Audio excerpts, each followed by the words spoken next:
Okay, so I'm going to start, and so let's say I'm going to share my screen with you.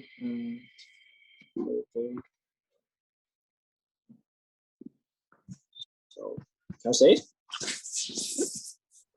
Yes. Okay. So so today we are going to into this lecture. I'm going to go over some Java programming basics and also give you a tutorial on how to use how to start your homework, how to do your homework, and how to use the debug features in Eclipse. So this is our main topic today. But before that, let's say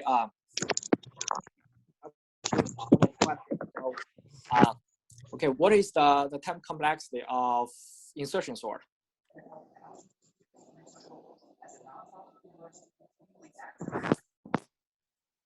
It depends, right?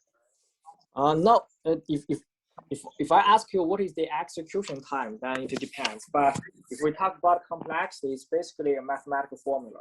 It does not depend on anything. We say that time complexity is a measurement of how fast does your execution time grow with respect to the input size in the worst case. And so what is the time complexity of worst case time complexity of insertion sort? O(n squared. Yeah, big O squared. So we use the notation big O to denote this is the worst case, meaning that if you are really unlucky, you get the so the worst performance for a certain for an array of a certain size, and then this is the worst case time complexity. Okay, cool. So in the future I'm going to keep asking these questions because so in your job reviews people are going to interact check if you understand it or not. Say so and besides that, let's say has anyone started the first homework yet? Yes. Yeah. So probably I can mute. So if let's say large, okay, so just have yes if you have already started your say your homework. And okay, anyone finished the homework yet? Okay, I see a couple of yeses. Almost, I'm finished. Okay, cool. I see a couple of almost finished, and also I see 3 or 4, yes, more finished. Great. Say, do you think it's difficult? How long? Say, if you have finished it, how long did you spend on it?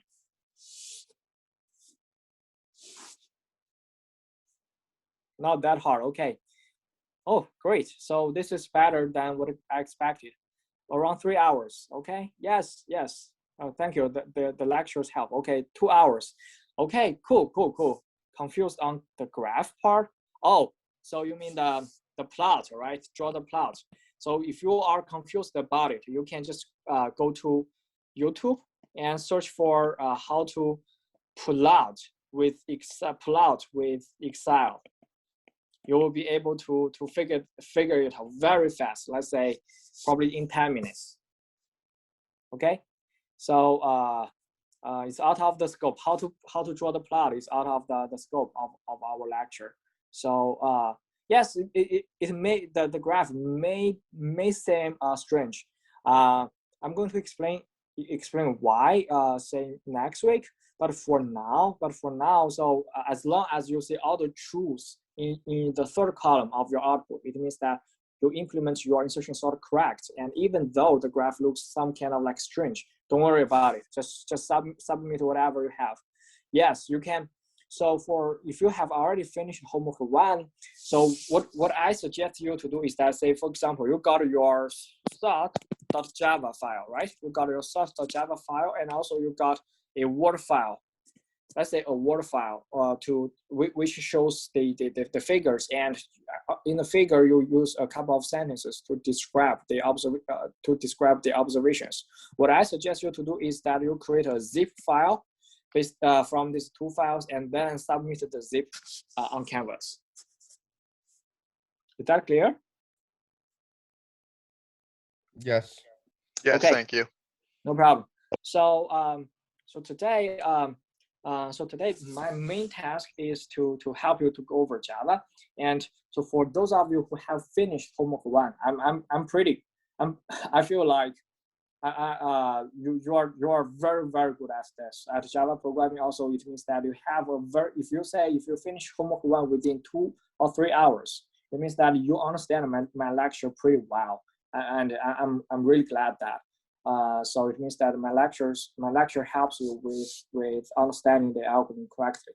So that's terrific. Okay, and so probably this lecture is not going to, the first part of the lecture, the first half of the lecture is not going to be that useful for you, because this lecture is for the first part, or for the first half an hour of our lecture, I'm going to go over Java basics, and those are going to be mostly helpful for students who do not have a very solid Java background. But it doesn't hurt if you just pay your attention in the first half an hour and maybe this can give you some correct some of your misunderstandings about Java.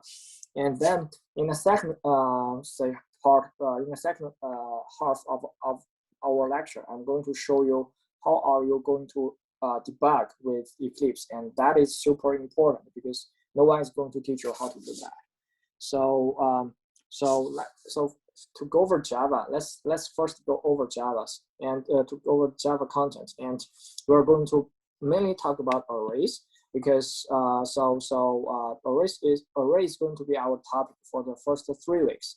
So we're going to talk about the array operations a little bit, and then we're going to the last lecture on Canvas. What do you mean by the last lecture? You mean the recording of our Zoom? Not yet. So I have it on my computer, but I haven't uploaded it to YouTube. So probably I will upload it tonight with this one together. Okay, and okay, so and no problem.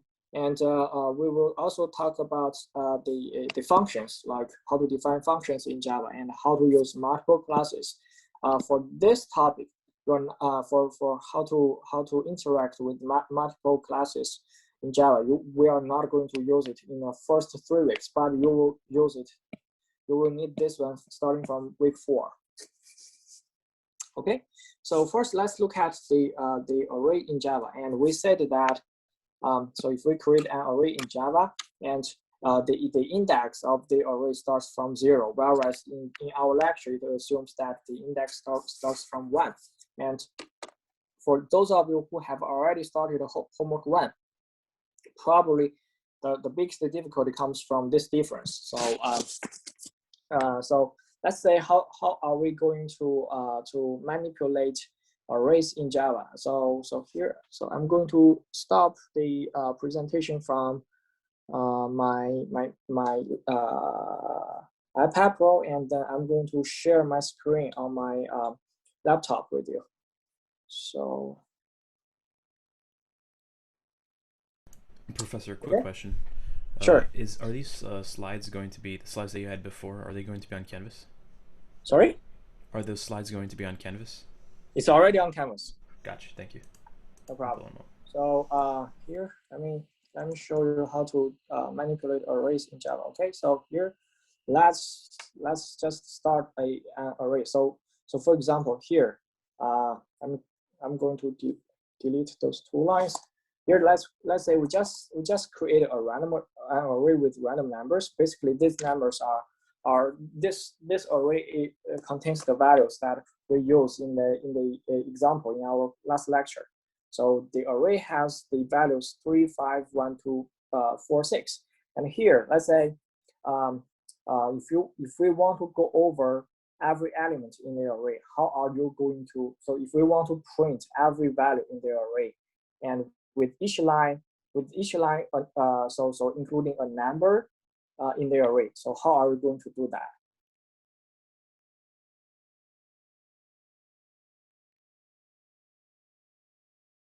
So how are we going to go over every element in the array? Use a for loop. Yes, use a for loop. Let's say we just create. We know that we need to create a for loop, and in a for loop so in the bracket of the for loop there are three parts. The first part is initialization.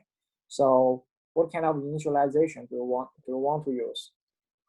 Yeah, so you're gonna use I equals 0 because since Yes.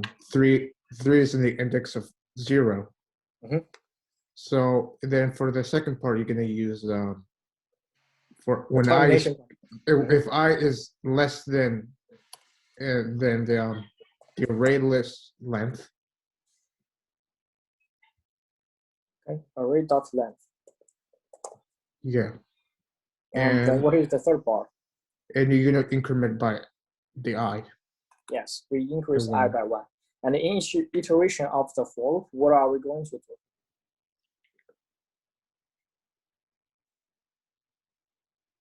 We're gonna print out like each position. Yes, Yeah. let's say we just call system.out.println Oh. with array I. So array I basically visits the number in the array that is whose index is I, and then we're going to print it out in every iteration. And then if we execute the code, so this is the output that we see. So each line basically contains a number from the array. So we got 3, 5, 1, 2, 4, 6. Okay. So this seems like very straightforward. But if we go back to the slides, let me open up the slides. So if you follow the slides exactly, and what you are going to say over the slides is that, okay, so here, let's say for example, we got an array A, and in the for loop it says, okay, the index of the array starts from 2 and ends at array.length. So the maximum value of the index j can be is actually the same as the length of the array, right? Yes, and if we want to translate this line to Java, if we just if we just do the translation word by word, exactly the same, what we are going to get is this. I'm going to okay, so here I'm going to put the lecture.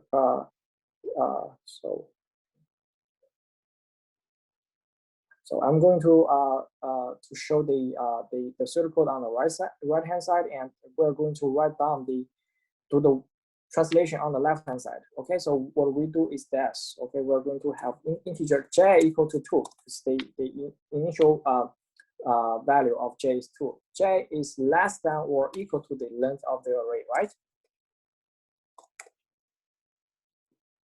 Am I correct? Over here. Yes.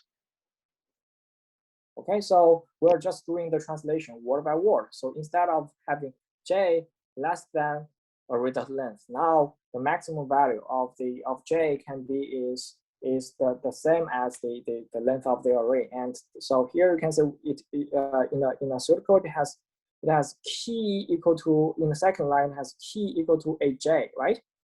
Key equal, we visit aj and assign the to key. And over here, let's make things simpler. We're going to just print out the value at aj. So let's say what kind of values, what kind of output are we going to say if we do the translation line by line? Okay, let's say the values that we say is this. We print the first value that we print out is 1. And then the second one we are going to print out is 2. And then we got 4 and 6. And finally, we got this exception in thread main and java.long.array index out of bounds exception, right? And so this is what we get. And it shows you, okay, a value 6. And then at review.array.main. So whatever. So okay. So let's first understand why we only start printing the numbers from one because the index of this value is what in Java the index of this value is what? It's 2. Yes, it's 2. So that's why we only start the printing from the third number of the array, whose value is 1, instead of from the first one whose index is from 0. And but so here I also want to explain something over here. Okay, why are we going to see? Why do we observe this output in red color? Exception in thread main. So why do we observe? Why do we get this exception?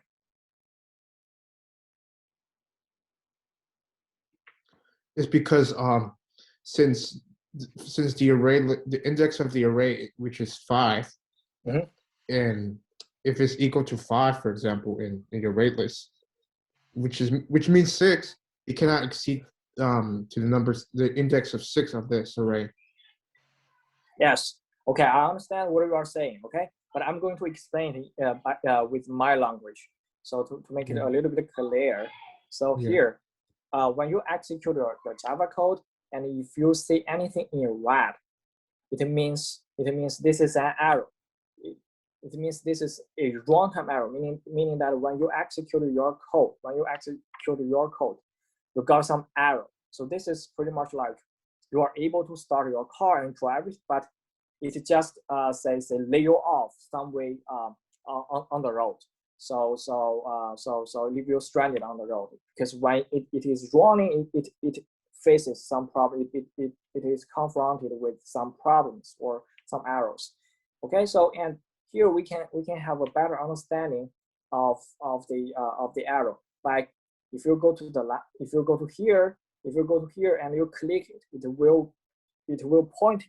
it will show you, okay, by executing which line do we get this error. Okay, so here we say that we got the error from this line, system.out.print line array j.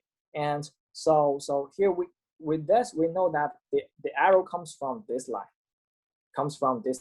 and then so next let's say so if we go back to the exception line to here, we can say that we got this error this java.long.array index out of bounds exception. So Java is easy to understand. Long means language. So this is a basic package included in Java API, and then the type of error or the type of exception that we got is called array index out of bounds exception. And here you can just Google it. You can just Google it with java index out of bound exception. And here at the first page, you will be able to say this one. Okay, it just shows you the API or the menu of this class or of this type that is defined by Java. So we can say that we got java.long, and the class name is array index out of bounds exception. And here, and so you can, by reading this line, you will be able to understand the reason or to have a better understanding of this exception. So it says, okay, this is thrown to indicate that an array has been accessed with an illegal index. The index is either negative or greater than or equal to the size of the array, which is extremely clear, right? So it means that we got this error because we are using an index which is either negative or so its size is the index is greater than or equal to the size of the array. And then let's come back to the error message that is thrown by Java. So here we can say that the index that triggers this error is 6. And so the reason why we got an error with the index 6 is because the size of the array is actually 6, right? It only includes 6 numbers, and then we use an index that is equal to the size of the array. So that's why we trigger this error. And so I'm going to show it to you by stopping the presentation on my laptop and come back to the my iPad. Okay, so okay, so here let's go over the example. Okay, we just create an array in Java, and so its values are so 3, 5, 1, 2, 4, 6. Okay, and the index of these values are this 1, 0, 1, 2, 3, 4, 5. Okay, based on the previous Java code, the maximum value that J can have is what? What is the maximum value that the index J can have in the for loop? 5. The length of the array, right? Because the termination condition of the for loop is that J is less than or equal to the length of the array. So the maximum value of J is going to be 6, right? Which is the length of the array. Am I correct? Yeah. Okay. And here, when you are using 6, when you are to retrieve the value of array J, when J equals to 6, you are basically retrieving a value. You are basically trying to access the space over here when J equals to 6. So you're basically trying to access the space over here. And actually, this space is already out of the scope of the array. So that's why we got the java.long.array index out of bound exception, and this index out of bound. So because out of bound exception, because we are trying to access a space that is out of the bound of the array. Okay, so so here I'm just using this example to show you how to retrieve the values in Java. So instead of having this condition in a termination condition in a for loop, it should be J is less than or equal to the length of the array. Okay, so you should make this change. We should get rid of this equal from the pseudocode to make the code so free of runtime error, execution time error. And here I hope that this example can help you.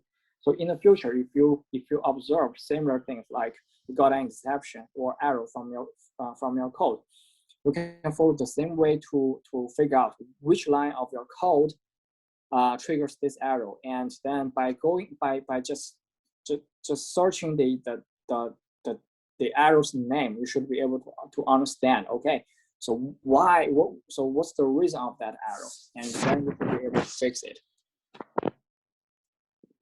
Is that clear? Yes. Yep. Okay, sure. And then I'm going to move on to the next one. So so here I show you the good practice to go through all the elements in the array.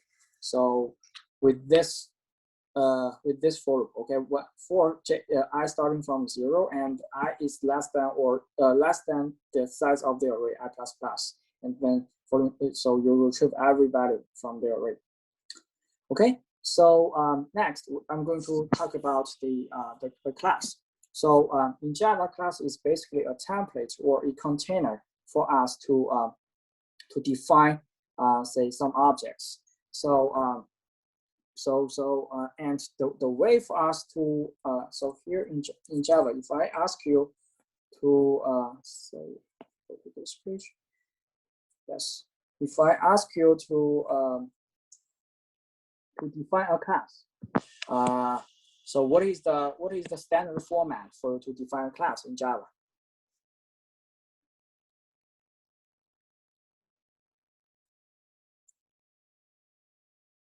We should do this: public class, and the name of the class. Let's just give it a name. Let's say A, or actually this can be anything. Okay, so and following by a pair of bracelets. Okay, so this is how you are going to define the declare the class. Here you're basically telling the Java compiler that I'm going to define a class, and the class is public, meaning that well everyone can use this class, and then the name of the class is called A. Okay, and then next we're going to define something inside the class. What are the typical types of things that we're going to define inside the class?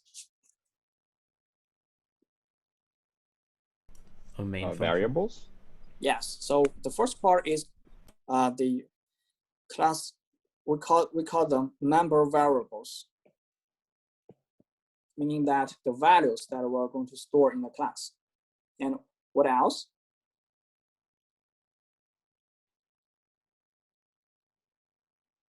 Besides the variables, what else are we going to do? We usually define inside a class? Functions. Yes, member functions.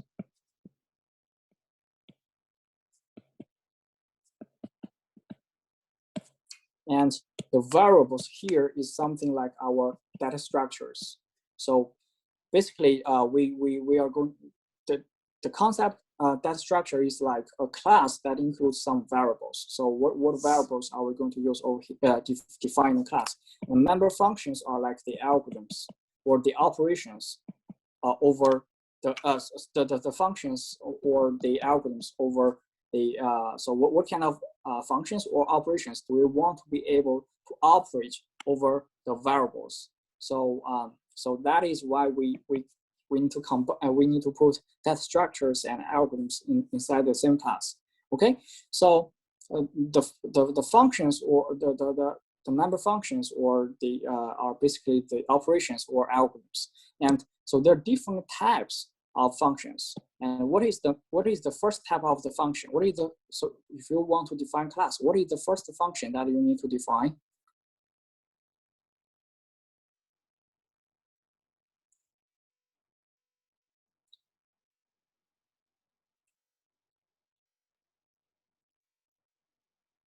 Yeah, the So constructor. yes, the constructors. The first function that we need to define is basically constructors. With the constructors are help us to initialize the values. Initialize the variable values. So it's like what kind of initial values do we want to give to the variables? And then there are some other functions like help us retrieve the variables, or to help us to to set new values or assign new values to the variables. Okay, this is the standard layout of a class. And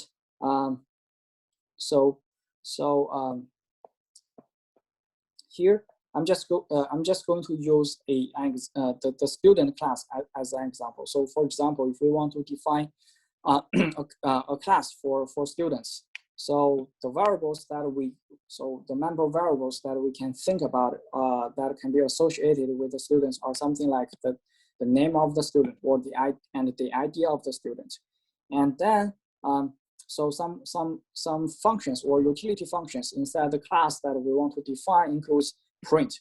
Say we want to print the student's name followed by the student ID, and also we want to define some class that can help us to retrieve the student's name called getName, and we can define some other functions like setName to if the student changes his or her name, we can call this function to give this student another name. And here are the constructors. Okay, here are the constructors. We define two constructors, and so if we define two constructors. Basically, the constructors should have the same name with the class name. Should have the same name with the class. And here we define two constructors with the same name, all called student, but with different parameters. What are this called? Two functions with the same name. What do we call this in Java or in general in programming languages? Overloading. Yes, overload. We call it overloading. So it's like we provide the same the different versions of the same function. So we're going to say trigger this call this function if we do not pass in any parameters. Whereas if we want to specify when we create a new student, if we want to specify the initial name and ID of the student, we can call this version of the constructor. And also, so usually, if inside a project, we need to define a main class for a main function for at least one class. Say if inside a big project, if you have multiple classes, at least within one class, you need to define the main function. And the standard format to declare the main function is this: public static void main string array of strings. So the array name is called args. Do you know why do we need to follow this standard format to define the main function?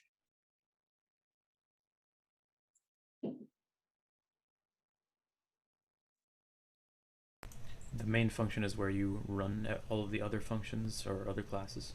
Yes, because the main function is the entrance of the whole project. Meaning that, say, if you ask Java to execute your code, it will search for this main function and start execution from there. Okay, so this is pretty much like now if you are giving a brand new car, even though you do not read the manual, you know that you should go to the left front door to drive it, to open up the left front door to drive it. And and so that is because by default, people leave the left front space for drivers. Same here, like for Java programs, by default we leave this as the main function as the entrance of the program. If there is no such entrance, your Java compiler is going to send an error to you saying that I don't find the entrance to your program, so I don't know where to start. Okay, so here let's just show the. I'm just going to show you the things that we're going to do in the main function. Well, first we're going to say that we want to create two objects whose types are array, and the first one is named S1 and the second one is named S2, and then we're going to assign them new values. Okay, so we're going to create these objects. So first, in this line we declare that two objects, and here we just create two objects by using the constructor of the student class. And for the first student, its name is John, and this is its ID 1111. And for the second student, the name is Adam, and the ID is 2222. Okay, so I'm going to show you the execution process of the code on my laptop now.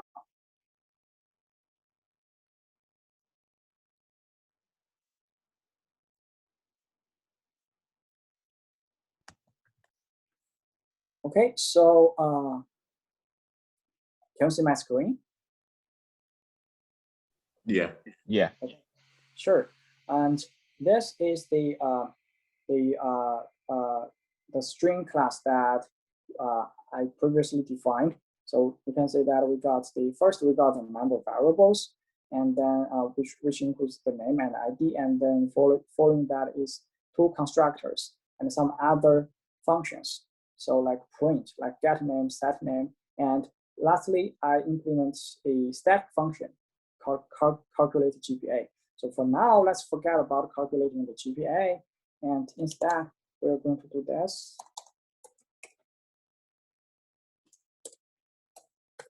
So I'm going to skip in the main function, I'm going to skip the calculation of the GPA, and basically I only want to execute the lines in this part, in this block. So please tell me, what kind of output do you expect to see?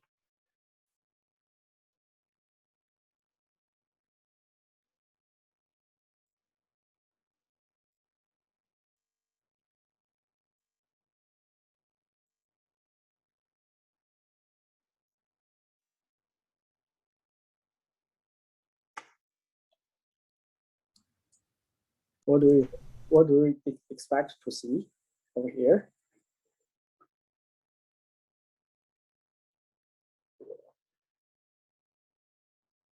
Okay, let's go over. Alex? Sorry. Would it print Alex? Yes, it's a part of it, but let's say what do we do with this piece of code? So first, we're going to declare two variables and two objects whose type is student, and the variable name is S1 and S2. And then we're going to create two students, John and Adam. So next, we're going to call the print function from S1, from the first object.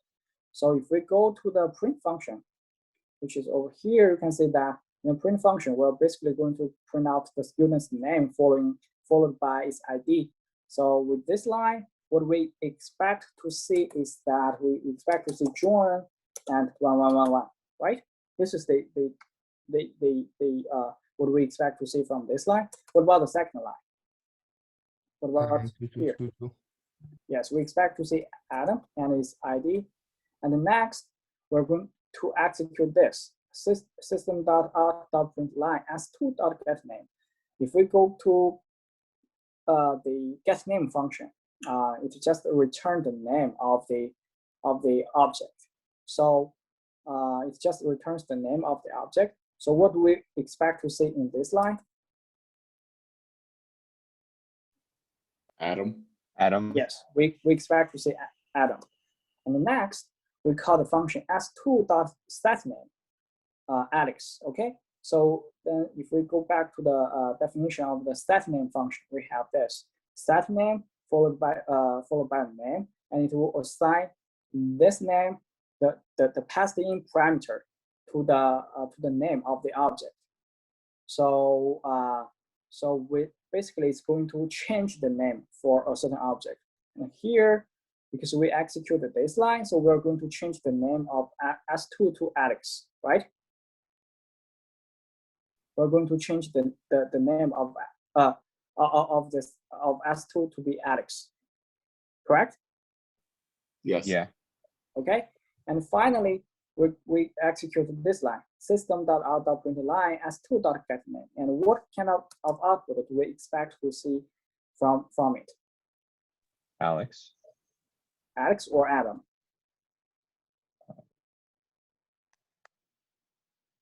Alex. Yes, Alex. Yes, this is what we expect to see. And let's say if that is correct. Yes. Over here, this is exactly this is exactly the same as what we want to see, as we expect to observe, right? Yeah. Right. Okay. Yeah. So here, just showing this for you to explain how to define a class in Java and how to define the functions and use these functions. Basically, the functions are like the algorithms. So okay, and next, I'm going to stop the presentation from my laptop and come back to the other part named say I'm going to present from my iPad. And okay, so next, let's say the definition of a static function. So if you pay attention to the code, to the skeleton code that I provide to you, so most of the functions are static, right? Do you observe that? Yeah. Okay. So I'm going to explain. I'm going to explain what is a static function and why do I use a static function rather than ordinary functions. So so let's say the biggest difference between a static function and an ordinary function. So an ordinary function is something like this. There is no static. If we add a static over here, it becomes a static function.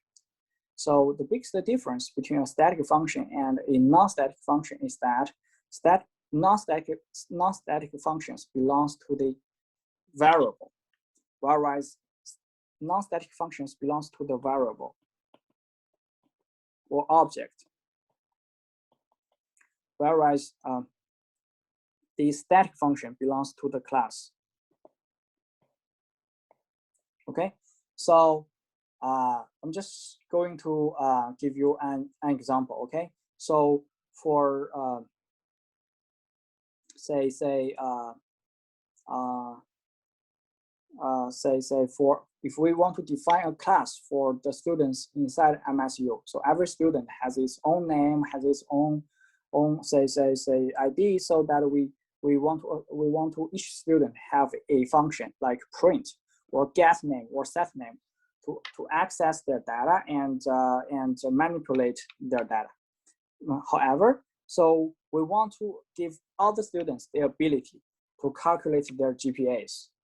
So to calculate GPA, what we ask the students to do is that we ask the students to input an array of flows, which shows their course grades, which is a list of grades that they have earned from the course, and then we want the students to be able to see their grade. Okay, so but here we can see that for the calculate grade function, for the calculate GPA function, so the input data does not depend on the student name, does not depend on anything like student name or the ID of a student. Instead, it only depends on the input value, which is the list of grades, right?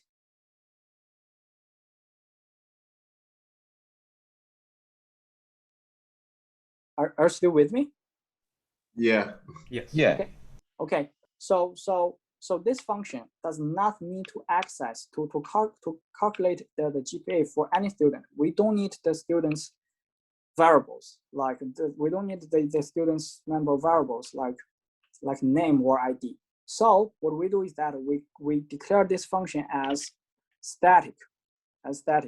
So that meaning that this function is associated with all the students, to make it simpler, with the student class, So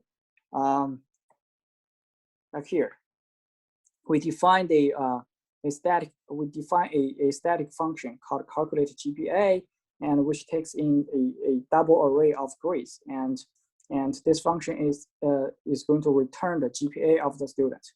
So basically, it just calculates the sum of all the grades and divided it by the number of courses the student take and return it at the GPA. So so this function is static. To call a static function, so to call a static function, we need to do this. We need to call from the class rather than the object. Okay, so we just call it from the class called student calculate GPA. Now we're not calling from S1 dot calculate GPA. No, this is not going to work. Instead, we should, because this static function is associated with the class, so we should call the function from the class. And we usually define static functions for those. We make a function static if the function does not need to access the object's variable or the member variable. Okay, so as long as a function the function does not need to access the member variables, it's a good idea to define it as a static function. Make sense? Yeah. Yes. Yes. Okay, so this is something like this. Okay, so let's say everyone has a car from Honda.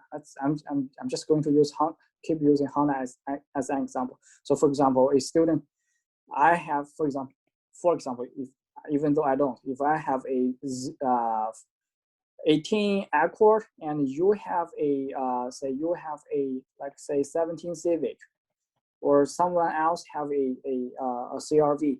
So So if Honda release an advertisement for its brand, so this brand, this ad does not need to use any of our vehicle. Instead, it just publish an advertisement for the whole Honda brand. So basically, you can view it, view that the ads as a static, something like static or global for everyone that has a Honda.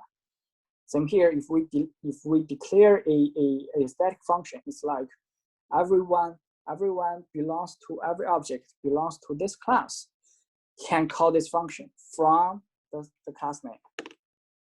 Okay, so I know it's kind of like abstract, but as long as you remember that we need to call a static function from the class rather than from the variable, is fine. So here, let me stop the presentation from my iPad and then come back to my laptop again. So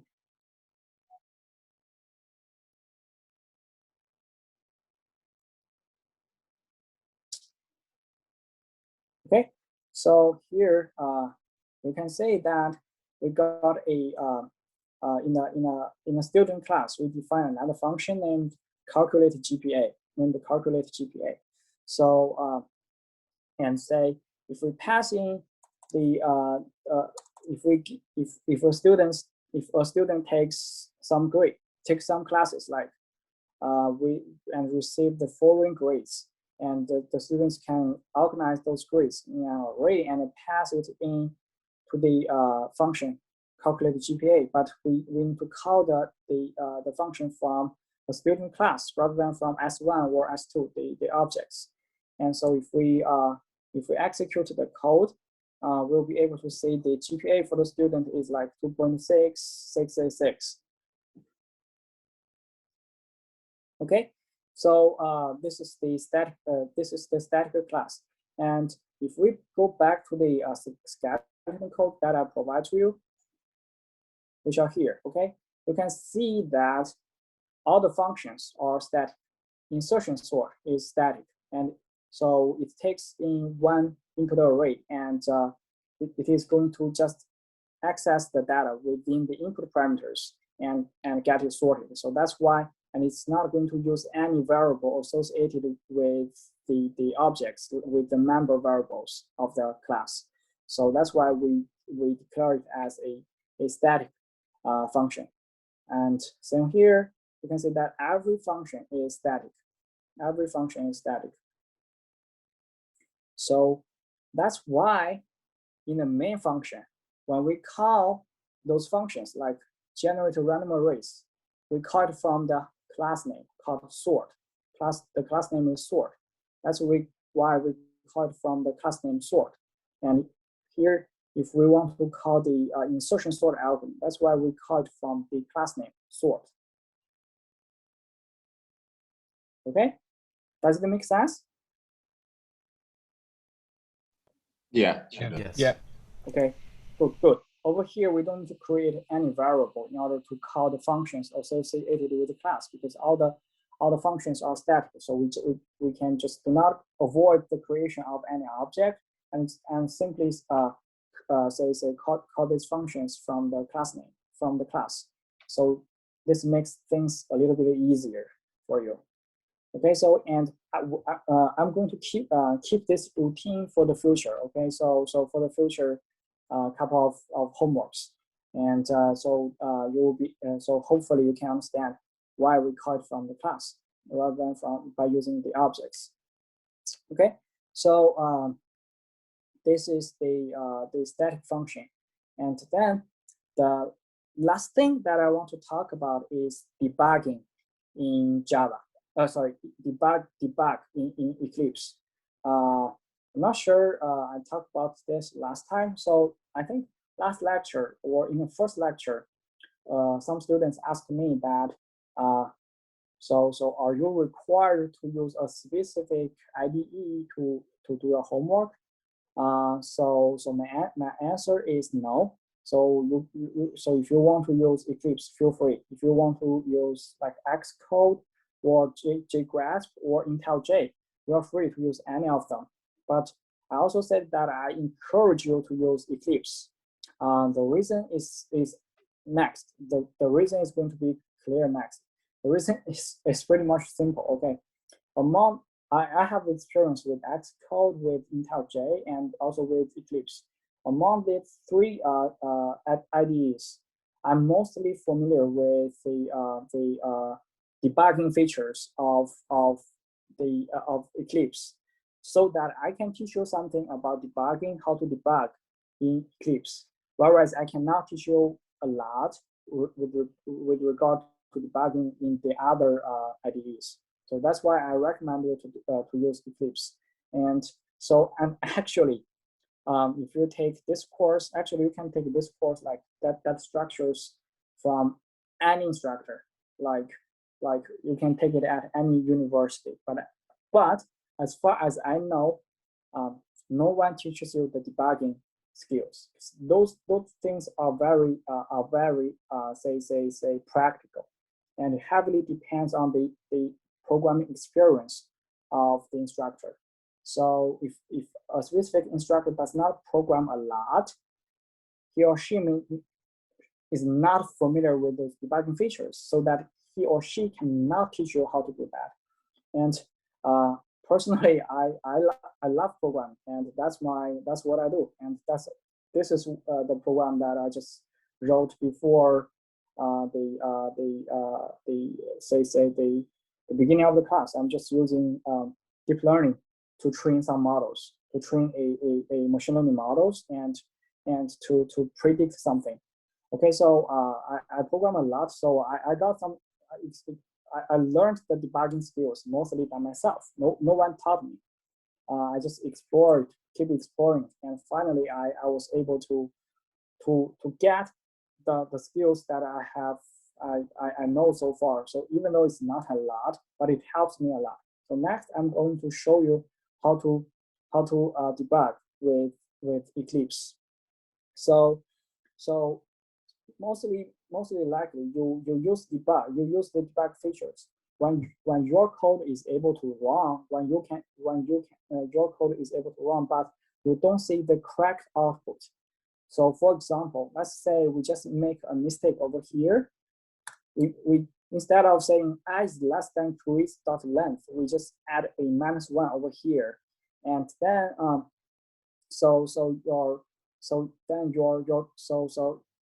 here with this testing instance, what do we expect the correct output to be? Is 2.6 something. That is the average of 2.0, 2.5, and 3.5. But if we just make this mistake over here, we add a -1 over here, and then you are still able to execute your code, but the output over here is not correct. It says that it tells you that say the GPA is 1.5. Obviously, 1.5 is lower than all the three numbers over here. So obviously, this is not correct, right? Yes, right. Yes. So we have different types of Java of arrows. The first one is called compile time arrow. Compile arrow. Compile time arrow meaning that your code has some grammar errors.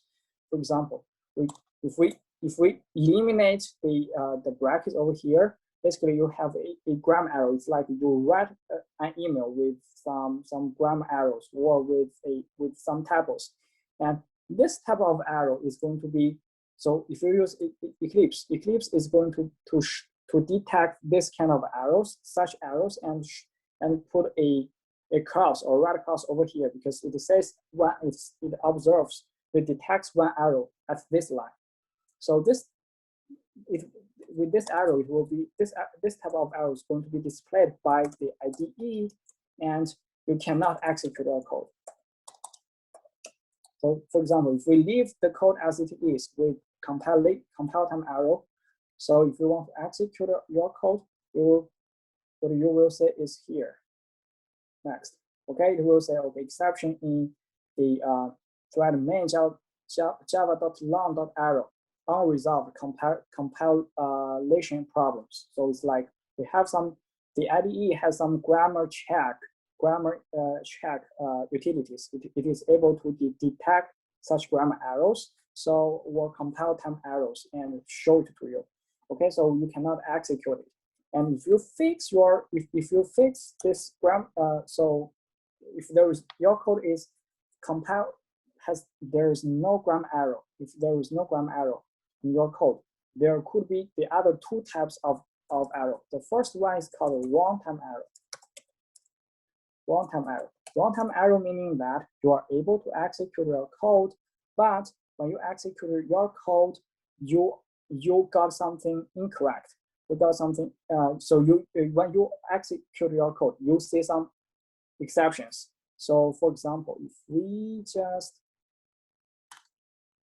made this change over here, so we are able to execute the code. We will be able to execute the code. There's no grammar error, and we'll be able to execute the code. But when you execute the code, you see such error. You see such an error. This is called runtime error, meaning that so it's mostly like array out of bounds exception if you are doing our homeworks. And then so you should use the previous skills that I showed to you. Okay, search this arrow. So here is, you know that you trigger this arrow at this line when the index is 3. Okay, so you know how to fix it. And okay, so after you fix it, so for example, if you fix your code like this, yes, next, still you are able to execute your code. But the output here is just not correct. It's lower, so you suppose your function to calculate the GPA for you, but the GPA is not correct. It's not correct, and we call this logical error, meaning that able to run the code. So here, able to run code, but run error when you execute. The logical error is something like no error or exception when you execute the code, but you got the wrong result. Okay, and this type of error, to fix this type of error, you will need the debug skills that I'm going to show you now. So here we know that okay. So the calculated GPA function is the calculated GPA function is not correctly implemented. So what you can do is this: you go to the leftmost place of your so Eclipse, and at this blue area, you double click it. You will be able to see a blue dot, a blue circle. Can you see it? Can you see it over here? Yeah. A blue dot, a blue circle. Okay. Yeah. So if you double click it again, it will disappear, right? So this is called a breakpoint. It's like a stop sign when you execute your code. It's like you put a stop sign over here, and then so now you can use the debug features in Eclipse. Go to run, and go to the debug as. Go to the debug as. Select debug. Select Java applications. So from here you will be able to trigger the debug procedures. So by going to the, by not executing your code, but instead of debugging, you are basically your code, Java is the Java execution. The JVM is going to respect the stop signs that you put over here. So let's say we call the debug. We execute the debug trigger, and you can see that. Okay, we go to the debug view of Eclipse, and over here, you are going to see something. So this is your code, and it shows this line in green because it shows you, okay, I'm just making a stop over this line. I finished executing all the previous lines, and I'm making a stop over here, and I'm about to execute the line where you put a stop sign. Got me? Yeah. Okay, and the next thing over here is that you are able to view all the variables in the variable values in the variable tab in this area. So here previously we just created two student objects, S1, and here we can say S1's ID is 1111 and S2's name, S1's name is John. For S2, its ID is 2222 and its name is Alex. And then also we can view the values in a grade says array grades array that we created. It has three values with 0, 2.5, and 3.5. Okay, so here you can just make a stop over before executing this line, and it will show you all the variable values. Next, there are some functions over here. Okay, called let me say debugging features. Okay, right over here. So the first, so this you are mostly likely to use the following two functions. The first one is called step into. Step into is to enter function. Step over is to execute the next line. So here, because we want to execute this function, we want to jump into this function to check in the details. So we are going to call the step into. We are going to execute the step into.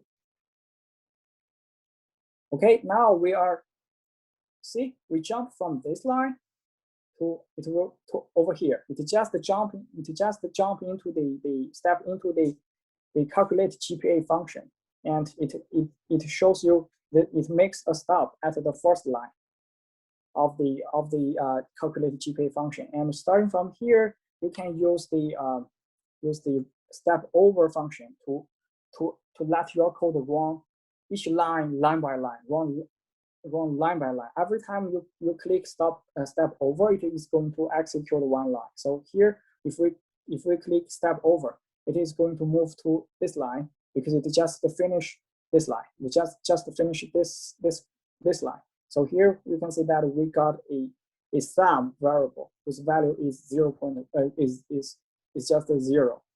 And the next, so you can see that we got a for loop. So let's go to the for loop, and let's trigger this step over function to execute the for loop.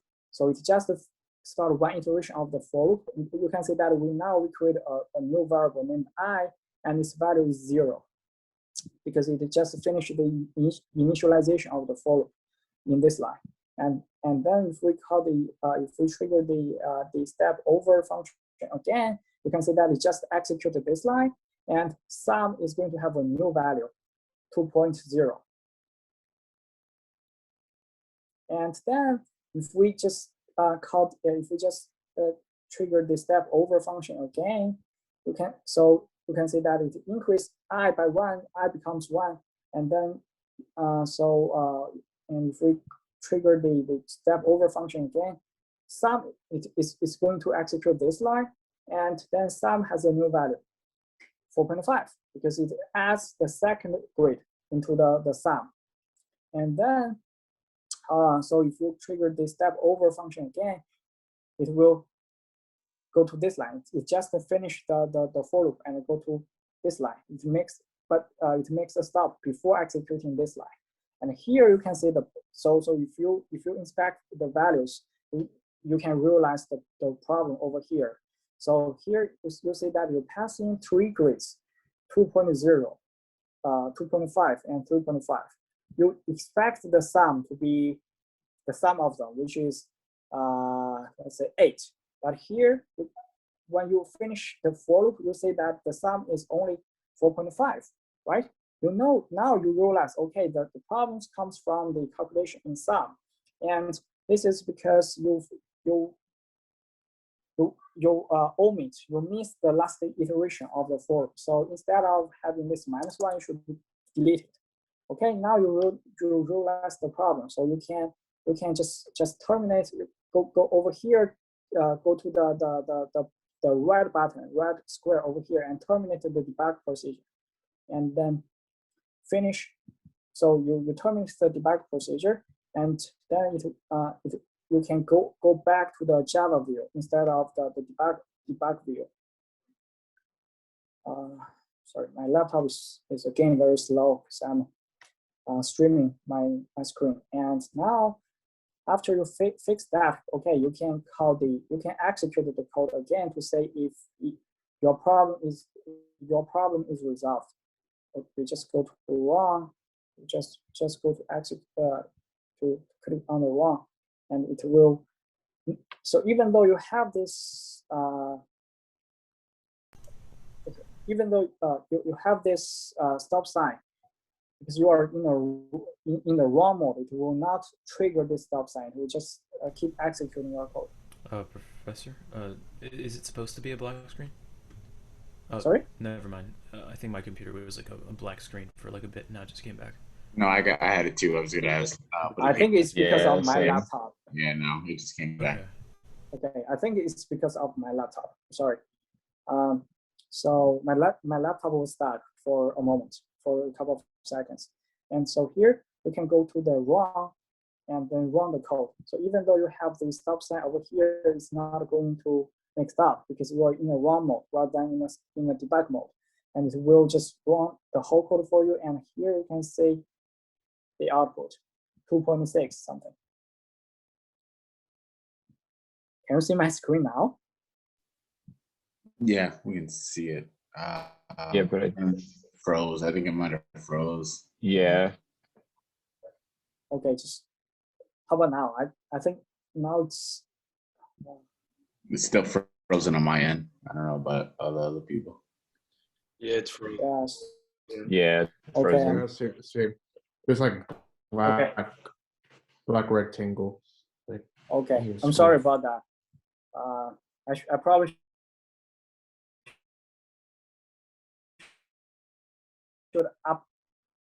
It's ridiculous because I paid almost $3,000 for my laptop 3 years ago, and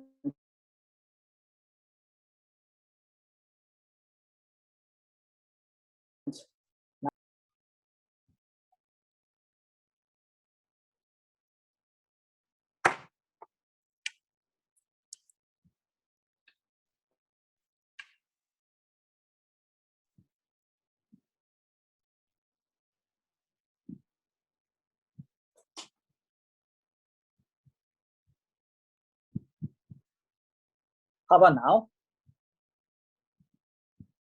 No. Yeah, it's still frozen. Mhm. Nope.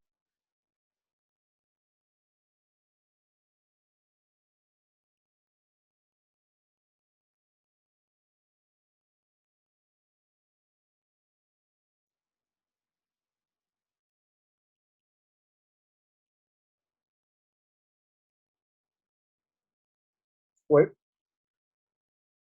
How about now? That's better.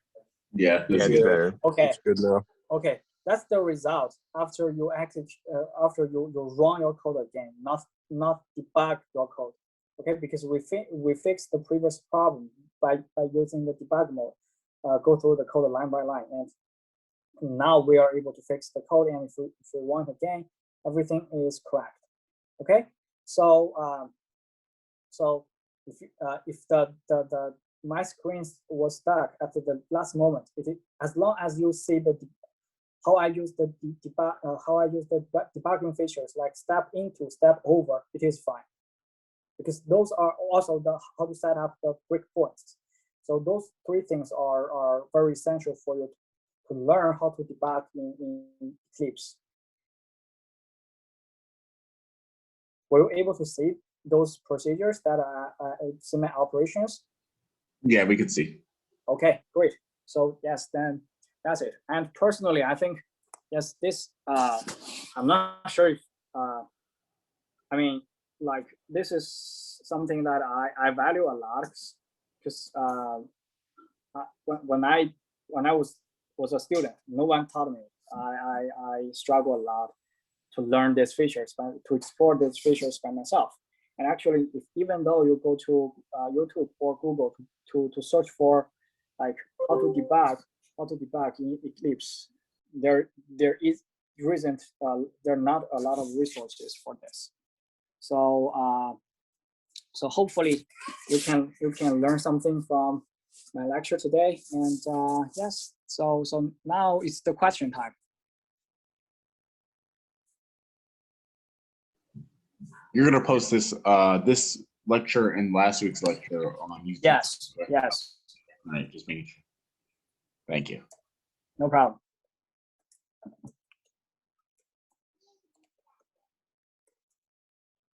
Okay, so any other question?